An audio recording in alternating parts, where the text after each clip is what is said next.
श्री स्वामी समर्थ जय जय स्वामी समर्थ। अनंत कोटी ब्रह्मांड नायक राजाधिराज योगीराज अक्कलकोट निवासी सद्गुरु श्री स्वामी समर्थ महाराज की जय। कसे आहात सर्व स्वामी भक्तांनो? तुम्ही सदैव आनंदी राहा ही स्वामींच्या चरणी प्रार्थना। तुमच्या सर्व चांगल्या इच्छा स्वामी महाराज पूर्ण करो आणि आजचा दिवस तुमचा आनंदात जाओ हीच स्वामींच्या चरणी प्रार्थना। प्रथम तुम्हा सर्वांचं खूप खूप मनापासून स्वागत आहे तुमच्या सर्वांच्या अनुभवांनी बनलेला भक्त आम्ही स्वामींचे या चॅनल मध्ये। मित्रांनी मैत्रिणींनो, श्री स्वामी समर्थ हे दत्तगुरूंचे अवतार आणि तुम्हा सर्वांना माहित आहे की दत्तगुरू हेच श्री स्वामी समर्थ आहेत।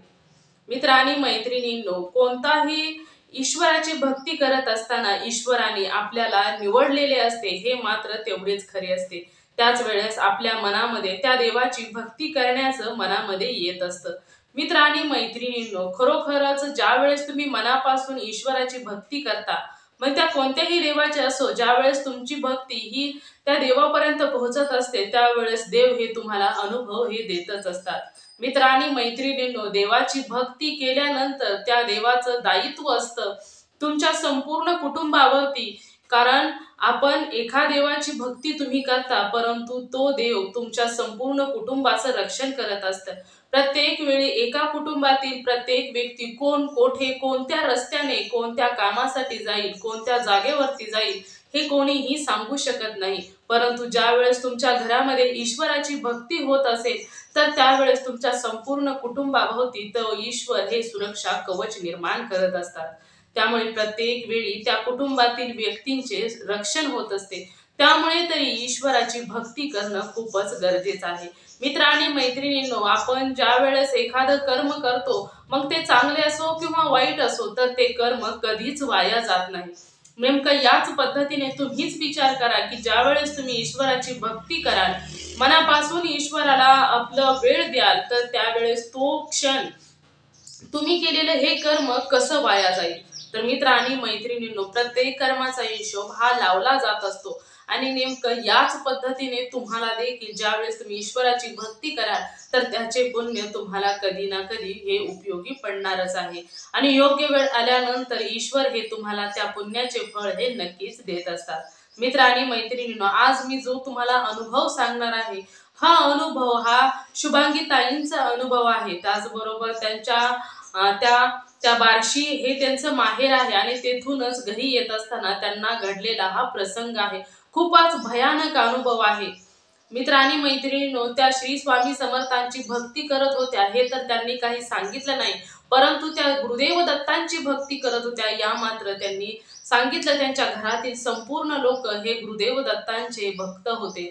त्यांच्या घरामध्ये गुरुदेव दत्तांची सेवा केली जायची। चला तर मग त्यांच्या आयुष्यामध्ये कोणता अनुभव आला आणि त्यांना कोणती प्रचिती आली, गुरुदेव दत्तांनी त्यांना कोणत्या संकटातून बाहेर काढलं, त्यांच्या आयुष्यामध्ये कोणतं संकट आलं, चला तर जाणून घेऊया। आणि हे संकट त्यांना प्रवास करत असताना आलेलं आहे आणि म्हणजे जसं काही लोक म्हणतात की काही भूतबाधा पिशाच बाधा अशा काही घटना असतात, काही लोकांची यावरती विश्वास आहे तर काही लोकांचा यावरती विश्वास नाही।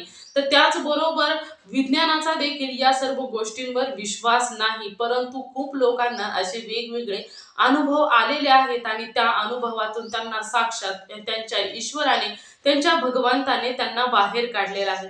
चला तर मग त्या शुभांगी ताईंच्या आयुष्यामध्ये कोणता अनुभव आला, चला तर जाणून घेऊया त्यांच्या शब्दामध्ये। शुभांगी ताई सांगायला सुरुवात करतात, सर्वात प्रथम तुम्हा सर्वांना श्री गुरुदेव दत्त। आणि मी आणि माझे मिस्टर हे MA BEd आमच्या दोघांचं शिक्षण झालेलं आहे, तरी देखील आम्ही ईश्वरावरती विश्वास ठेवतो। आमच्या घरामध्ये श्री गुरुदेव दत्तांची सेवा केली जाते। आम्ही सर्वजण गुरुदेव दत्तांचे भक्त आहोत। आमची फॅमिली ही खूप शिकलेली आहे आणि खूप म्हणजे असं काही देव वगैरे नसतात असं आमचं नाही, आम्ही अध्यात्मावर देखील विश्वास ठेवतो। माझं माहेर हे बार्शी आहे आणि आज जो मी तुम्हाला अनुभव सांगणार आहे तो बार्शीवरून घरी येत असताना आलेला भयानक अनुभव आहे। तर असं होतं की माझ्या काका आणि काकूंची अॅनिव्हर्सरी होती आणि अॅनिव्हर्सरी ही त्यांनी बार्शीपासून म्हणजे बार्शीपासूनच अंतरावर एक हॉल आहे, तर त्या हॉलचं नाव छत्रपती भवन लातूर रोड बार्शी।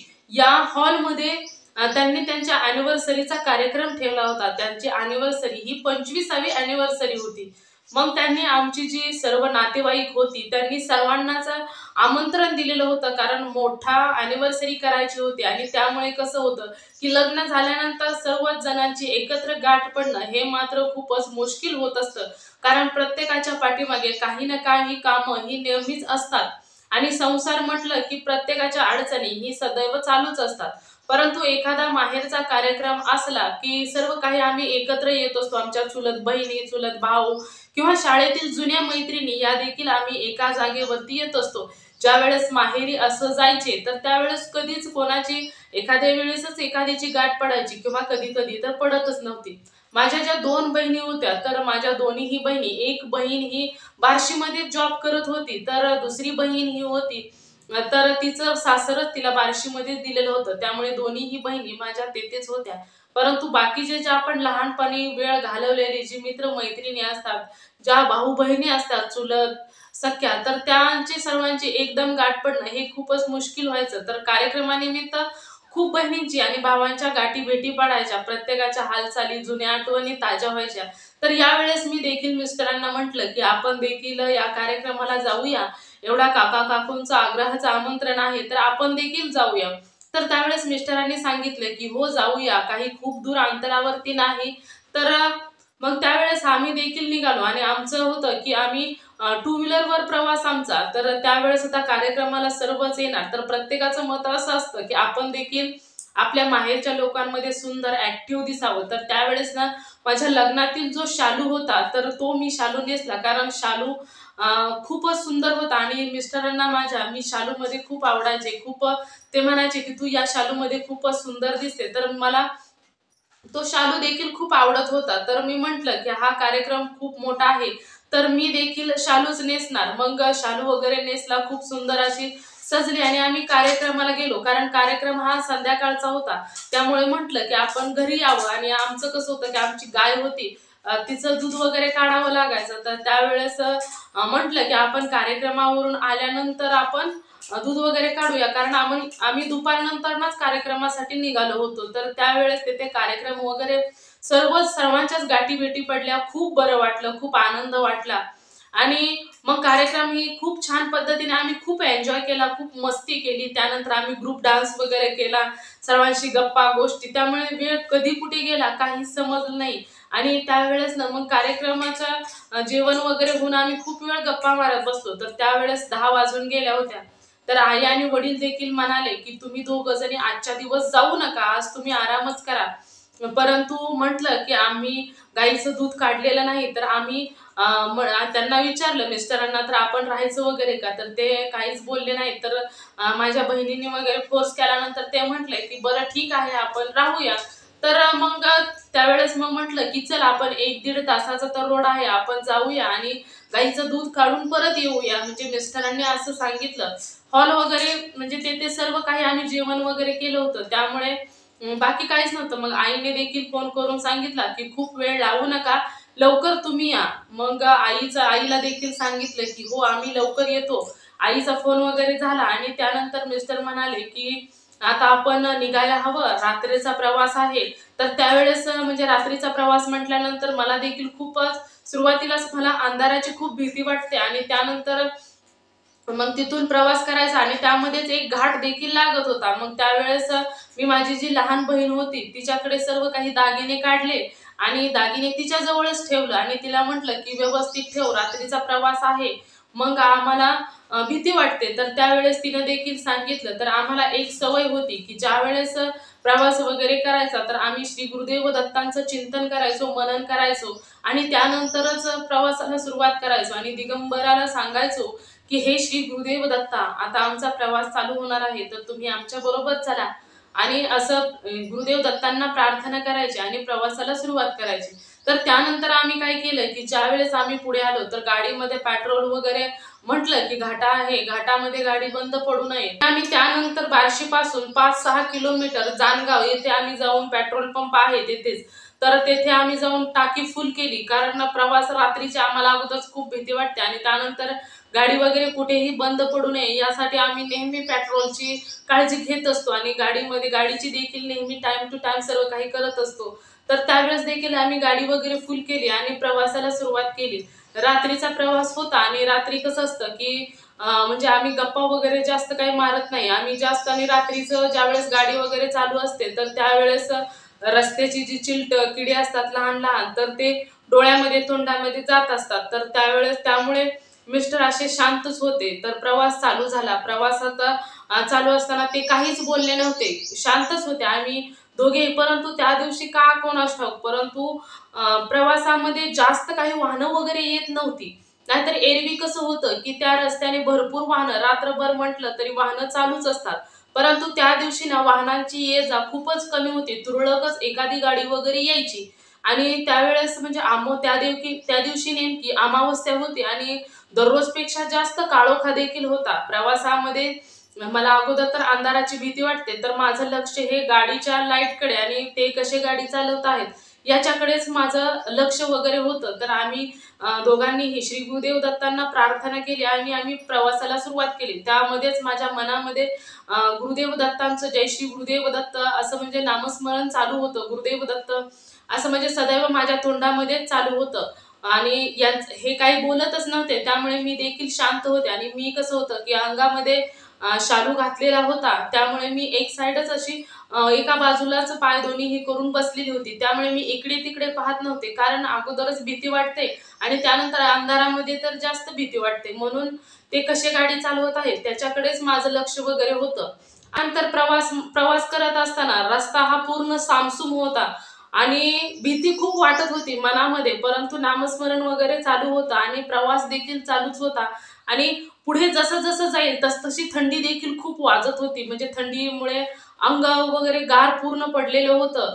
म्हणून एक शब्द सुद्धा बोलण्याचं मन धाडस देखील होत नव्हतं. परंतु प्रवास असा अर्ध्या रस्त्यातून पुढे गेल्यानंतर असं मला जाणवू लागलं की गाडीचा जो बोजा असतो, तो बोजा थोडासा वाढला. म्हणजे मला असं वाटत होतं की माझ्या पाठीमागे गाडीवरती कोणीतरी बसलं आहे, असं मला जाणवत होतं. परंतु रस्ता एवढा सामसूम होता, तर माझी हिंमत सुद्धा होत नव्हती की पाठीमागे आपल्या एवढं ओझं का लागत आहे किंवा आपल्या पाठीमागे कोणीतरी बसल्यागत भास होत होता. मग पाठीमागे वळून पाहावं हे याची देखील मला हिंमत होत नव्हती. म्हणून मी डोळे बंद केले आणि ज्यावेळेस मी डोळे बंद करायचे तरी देखील माझ्या मनामध्ये वेगवेगळ्या काही चित्र वगैरे निर्माण व्हायचे. त्यामुळे मी डोळे उघडेच ठेवले आणि ते कसे गाडी चालवत आहेत याकडेच पाहायला सुरुवात केली. पाठीमागे मला स्पष्टपणे जाणवत होतं की माझ्या पाठीमागे कोणीतरी बसलेलं आहे. त्या गाडीवरती कोणीतरी आहे. मला 100% जाणवत होतं. परंतु माझी हिंमत सुद्धा होत नव्हती की पाठीमागे वळून पाहावं. तसंच मनामध्ये श्री गुरुदेव दत्तांचं देखील नामस्मरण चालू होतं. असं करत-करत आमचा प्रवास पुढे चालू होता आणि त्यामध्येच घाट लागला आणि घाटामध्ये देखील जास्तच थंडी वाढायला सुरुवात झाली. तर थंडी जास्त वाढल्यामुळे माझे पूर्ण दोन्ही हात होते ते पूर्ण थंड पडले होते आणि त्याचबरोबर मनामध्ये देखील एक भीती होती की पाठीमागे कोणीतरी आहे याची भीती ही मनामध्ये होती. परंतु म्हटलं की मिस्टरांना जर सांगितलं तर ते देखील घाबरतील. त्यामुळे म्हटलं की आपण शांत राहिलेलंच बरं. त्यांना गाडी त्यांच्या मनाने चालवून द्यावी आणि मग पुढे तसंच मग मी काय केलं की माझे दोन्ही हात खूप थंड पडल्यामुळे त्यांचे जे स्वेटर होता तर जर्किंग होतं, त्या जर्किंगच्या दोन्हीही खिशामध्ये माझे दोन्ही हात घातले आणि म्हणजे त्या गाडी चालवत होते. तर त्यावेळेस ते म्हणाले की "शोभा, मी ना रुमाल बांधू का तोंडाला आणि गाडी एका साईडला लावून रुमाल बांधू का?" तर त्यावेळेस मी ना त्यांचा खिशातून हात काढला आणि खांद्यावरती हात ठेवला. दोन्हीही खांदे हाताने दाबले आणि म्हटलं की "तुम्हाला हीच वेळ सापडली का रुमाल तोंडाला बांधायला? इथे गाडी कुठेही थांबवू नका.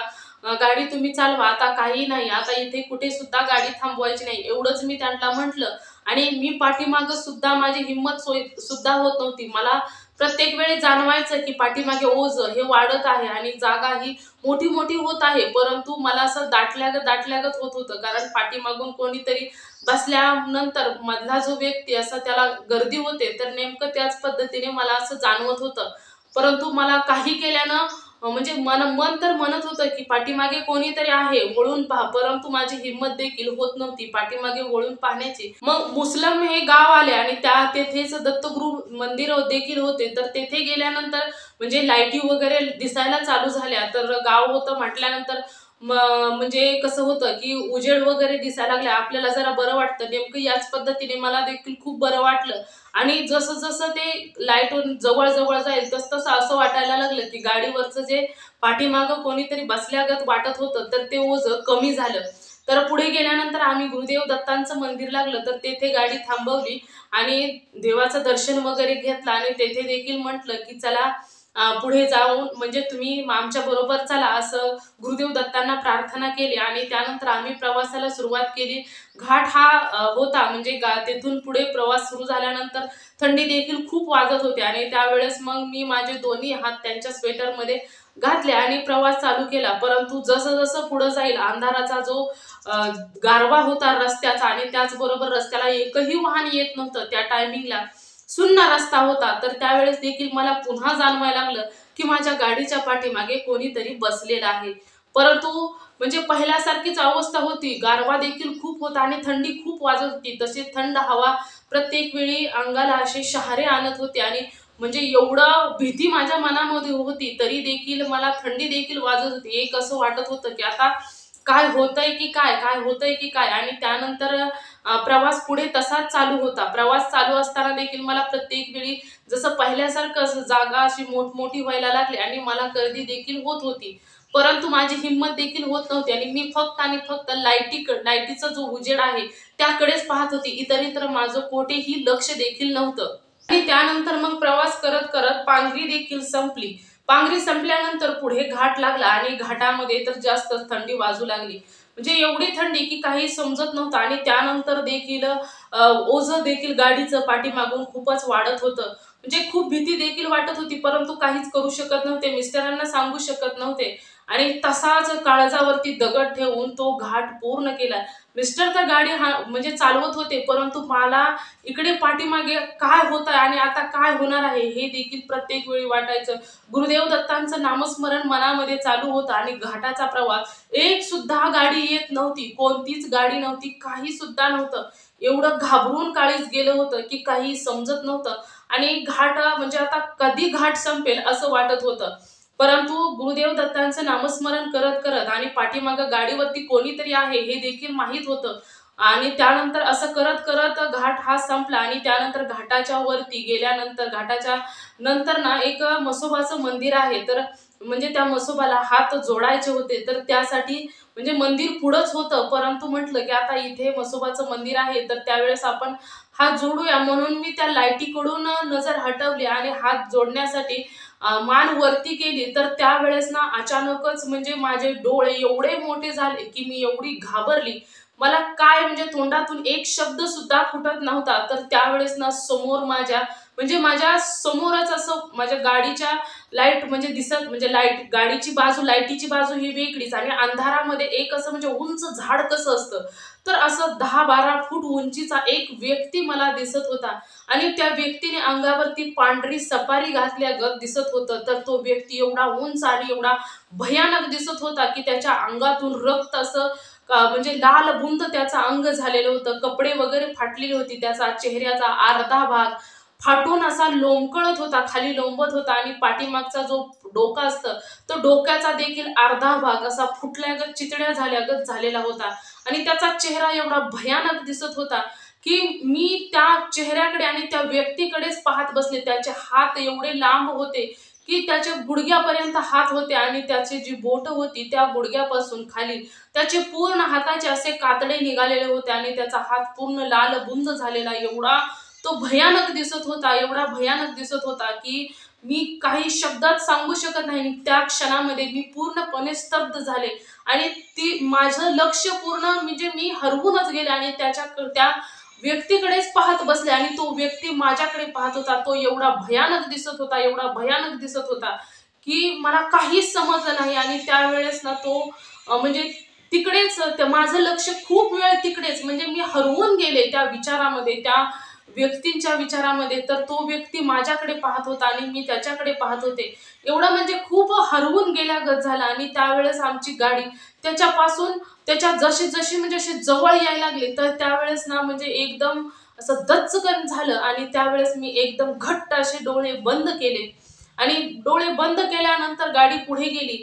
पुढे गाडी एवढी म्हणजे गाडी देखील फास्ट गेली. मला त्या म्हसोबाच्या मंदिरापाशी हात जोडण्याचा देखील मला लक्षात देखील आलं नाही आणि त्यावेळेस गाडी एकदम स्पीड वाढलं गाडीचं आणि गाडी फास्ट तेथून निघून गेली. आणि पुढे त्या व्यक्तीचं काय झालं हे पाहण्यासाठी मी मागे वळून पाहिलं. म्हणजे पुढे काय होत आहे हे पाहण्यासाठी मी मागे वळून पाहिलं, तर त्यावेळेस त्या व्यक्तीचे दोन्ही हात आमच्या गाडीच्या दिशेने असे लांबत होते.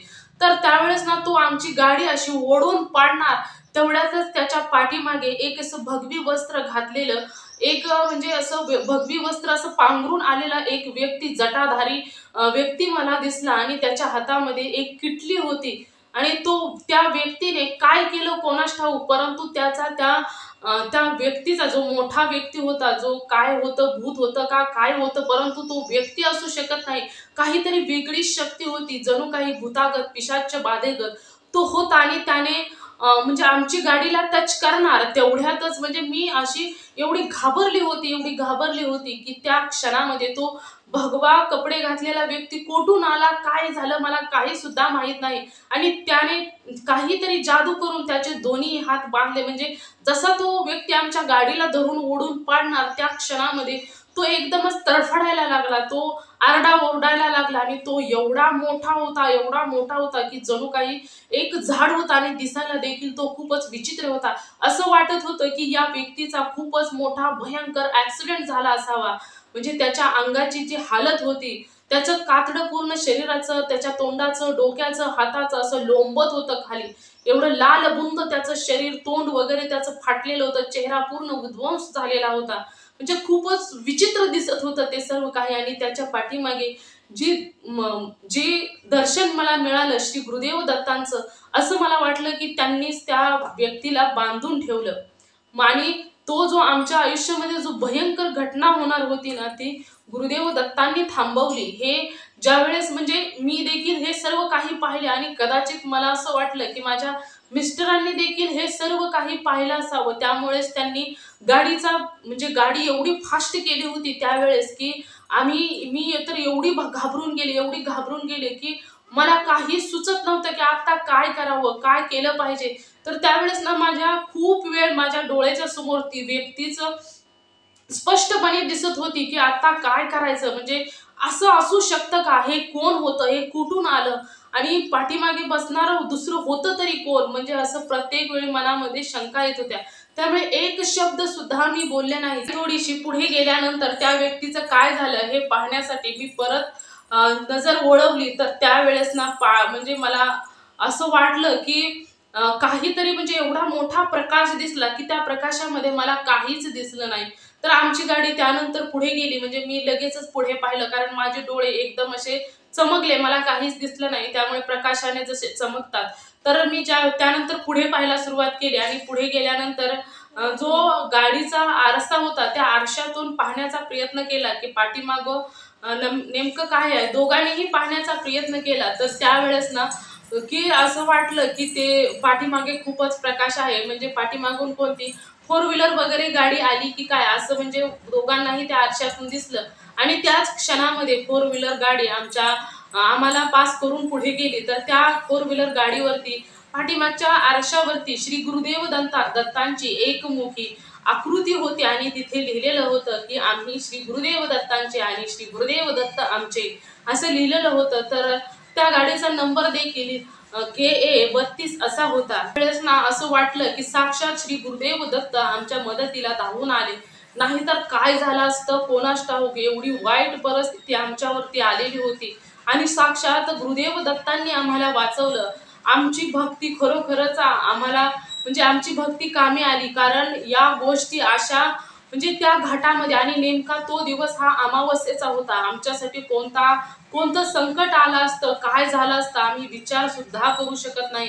परंतु एवढी वाईट परिस्थिती आली असती, कारण ती व्यक्ती एवढी भयानक होती, एवढी भयानक होती की एवढं म्हणजे अंगाचं पाणी पाणी झालं. तर त्यावेळेस देखील पुढे गेल्यानंतर मला देखील ते मला म्हणाले की शोभा, तू काय पाहिलंस का रस्त्यामध्ये? तर मी देखील घाबरले की मी म्हटलं की तुम्हाला देखील काय दिसलं का काय? तर त्यावेळेस म्हणाले ते की किती ग भयंकर होतं ते सर्व काही दृश्य. म्हणजे मला असं वाटत होतं की आता काय होतंय आणि काय नाही. परंतु खरोखरच माझ्या मनामध्ये देखील श्री गुरुदेव दत्तांचं नामस्मरण चालू झालं आणि मला असं वाटतं की तो भगवी कपडे घातलेला व्यक्ती हा दुसरा तिसरा कोणीही नसून श्री गुरुदेव दत्त आपल्या म्हणजे संकटातून आपल्याला वाचवण्यासाठी धावून आले. आणि खरोखरच या सर्व गोष्टींवर विश्वास एवढा बसत नव्हता, परंतु ज्या वेळेस आता अनुभव घेतला ना त्यावेळेस खरोखरच वाटायला लागलं की खरोखरच वाईट शक्ती एवढी भयंकर असते. आणि त्यानंतर ना आम्ही दोघेही घरी गेलो, परंतु ते जे काही घडलं होतं ते सर्व काही आमच्या डोळ्याच्या समोर सतत दिसत होतं. प्रत्येक वेळी असं वाटायचं की आम्ही त्या त्या प्रवास अजून सुद्धा करत आहे. प्रत्येक वेळी खूप भीती वाटायची, खूप भीती वाटायची. खरोखरच हा जो प्रसंग होता ना खूपच भयंकर प्रसंग होता. कोणत्या कसा तुम्हाला सांगावं हे देखील समजत नाही की आमच्या मनावरती काय परिणाम झाला होता. तर खरोखरच आमचा हाच अनुभव होता की आम्हाला या एवढ्या मोठ्या संकटातून वाचवलं. परंतु जे काही आम्ही डोळ्यांनी दृश्य पाहिलं ते तुम्हाला सांगून म्हणजे एवढं सांगता देखील येईना, एवढं भयंकर दृश्य होतं ते.